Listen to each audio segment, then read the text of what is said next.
Hello बच्चों, चलिए प्रश्न को पढ़ते हैं। बताइए कि निम्नलिखित कथन सत्य है अथवा असत्य है। कथन आपको दिया हुआ है, एल्केन कज्जलदार ज्वाला के साथ जलते हैं। तो आइए बच्चों, मुख्य अवधारणा की चर्चा करते हुए हम इस प्रश्न पर विस्तार पूर्वक बात करते हैं तथा विस्तार पूर्वक समझते हुए इसके हल तक पहुंचते हैं और पता लगाते हैं कि ये कथन सत्य है या असत्य है। तो सबसे पहले हम बात करते हैं मुख्य अवधारणा की। तो मुख्य अवधारणा में आइए हम बात करें एल्केन क्या है। एल्केनों को हम विस्तार पूर्वक समझते हैं। तो हम जानते हैं एल्केन जिनका सामान्य सूत्र होता है CnH2n+2। ये क्या होते हैं एल्केन? यदि हम एल्केनों के उदाहरणों के रूप में कुछ चर्चा करें, जैसे कि हमने यहाँ n बराबर रख दिया 1, तो हमें सूत्र प्राप्त हुआ CH4। इसका नाम होता है मेथेन, जो कि एक एल्केन होता है।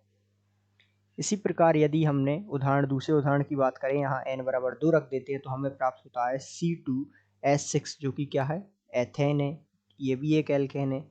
इसी प्रकार n बराबर यदि हम यहाँ 3 रख देंगे तो हमें प्राप्त होगा सूत्र C3, और यहाँ 3 रखने पर 3 दूनी 6 और 2 8, अर्थात ये जो सूत्र प्राप्त हुए ये हुआ हमें प्रोपेन।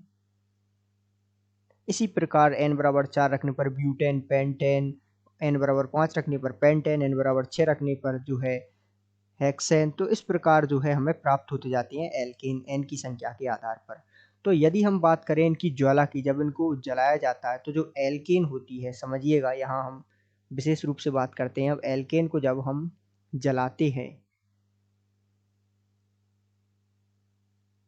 तो एल्केन क्या होती हैं, जैसा कि हम जानते हैं कार्बन कार्बन के मध्य एकल बंध पाए जाते हैं, अर्थात ये होते हैं संतृप्त हाइड्रोकार्बन।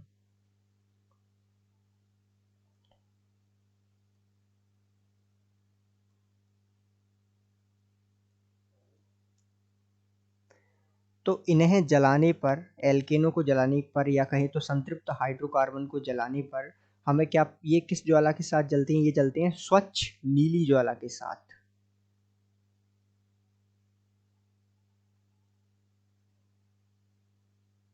या कहें तो ये जो है स्वच्छ ज्वाला के साथ या स्वच्छ नीली ज्वाला के साथ जलते हैं। तो इस प्रकार इस कथन में हमसे कहा है कि एल्केन जो है कज्जलदार ज्वाला के साथ जलते हैं। ये बात तो गलत हो गई, क्योंकि ये कथन जो है गलत हो जाएगा, क्योंकि हमने विस्तार पूर्वक देखा कि एल्केन जो एक संतृप्त हाइड्रोकार्बन होते हैं वो स्वच्छ ज्वाला या स्वच्छ नीली ज्वाला के साथ जलते हैं। तो इस प्रकार हम जो है इस प्रश्न को विस्तार पूर्वक समझ सकते हैं। आशा करते हैं आपको समझ आया होगा। धन्यवाद।